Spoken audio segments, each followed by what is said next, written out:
India, that is Bharat, is our new topic. So here today we are going to quickly revise this chapter, right? So how Indians name India, we will came to know about here from the Rig Veda, the Mahabharata, King Ashoka and Vishnu Purana. After that, some foreigners were also there who came to India and how foreigners name India. So that one also we will cover. So here we will cover the Persian, the Greeks, Chinese and the invaders of India. Now who are the invaders? So these invaders someone who enter by force in order to conquer. So let us see. Now what is the importance of name of a country? Why the country needs a name? Because a country name holds deep cultural significance for its diverse population, right? So that's why the name is very much important. Today, the India we know is a modern India with defined borders, defined states, and a known population. So, today we know this is our boundary, this much of states are there, and this is our population.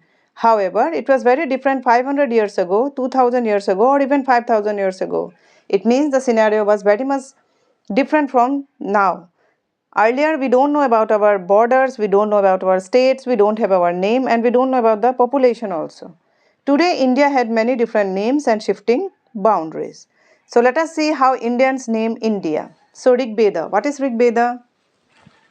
The Rig Veda is India's most ancient text and it is several thousand years old. So, it is India's most ancient text and it is several thousand years old. So it gives the northwest region of the subcontinent the name Sapta Sindhava, that is the land of seven rivers. So in this Rig Veda, the northwest region of India, the subcontinent, has been named Sapta Sindhava, that is the land of seven rivers.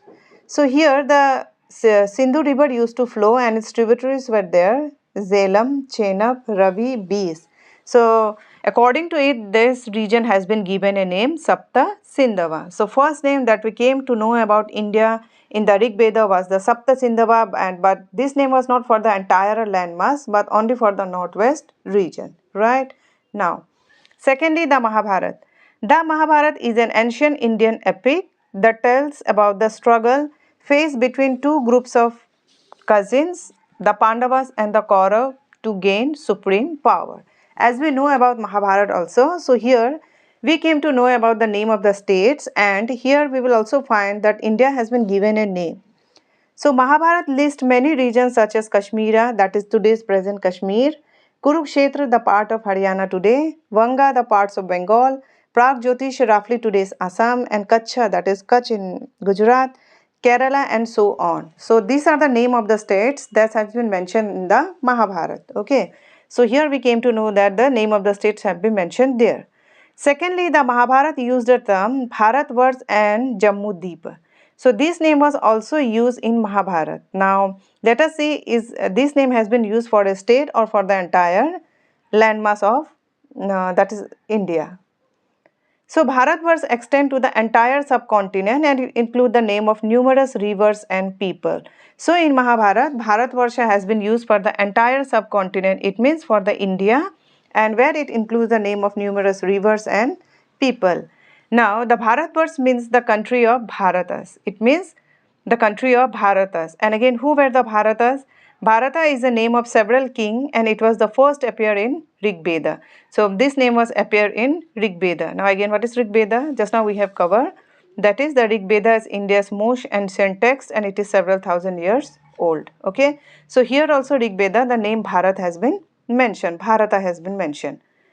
Then Jammu Deepa means the island of fruit of jamun tree. So this tree, a common tree native to India, often called jambul tree, Malabar plum tree. So again the other name has been used for the India in Mahabharata, that is Jambu Deepa, that is the island of fruit of jamun tree. Again Jammu Deepa came to mean the Indian subcontinent. So from Mahabharata we came to know that India has been given a name that is Bharatvarsha, where it is name of several kings and the first appeared in Rig Veda and secondly Jammu Deepa. Okay, so from Mahabharata we get the name of Indian subcontinent. Third, King Ashoka. So Ashoka was the third ruler from the Mauryan dynasty and he was popularly known as Ashoka the Great as he renounced violence, focused on peace and developed the concept of Dhamma and promote Buddhism. So King Ashoka was the third ruler from Mauryan dynasty and he was popularly known as Ashoka the Great and he was a peace lover. Okay. Now he also mentioned India. the name of India. So King Ashoka left many inscription. Now what is inscription? Inscription means ancient writing on hard surface, okay, like the stone and the metal. So he has left many inscription. In one of them he used the same name Jammu to describe the whole of India. So King Ashoka also mentioned the name of the India as Jammu. He just used this term to just indicate about the India, which at the time included what is today Bangladesh, Pakistan as well as the part of Afghanistan. So Bangladesh was also including there, Pakistan was also there, and some part of Afghanistan was also there. Okay, so this is early India. So from King Ashoka also we came to know that Jammu is the term that has been used for the Indian subcontinent. It means that has been used for this landmass. Okay, now Vishnu Purana. The Vishnu Puran is one of the 18 Mahapuranas, an ancient and medieval text of Hinduism. So here also we will see that the name has been used Bharata here. So it was 18, it is a 18 Mahapuranas, Vishnu Puran, and an ancient and medieval text of Hinduism, right? So according to Vishnu Purana, India is referred as Bharata. So here also India has been referred as Bharata.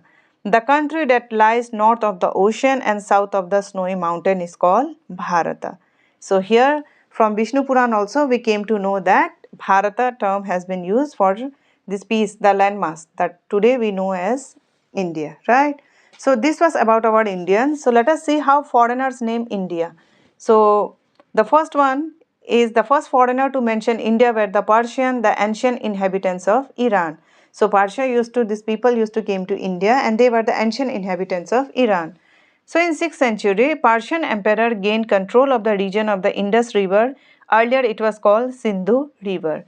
So Persian emperor just through their military just strength, they conquered the Indus River. So earlier Indus River was known as Sindhu River. Okay.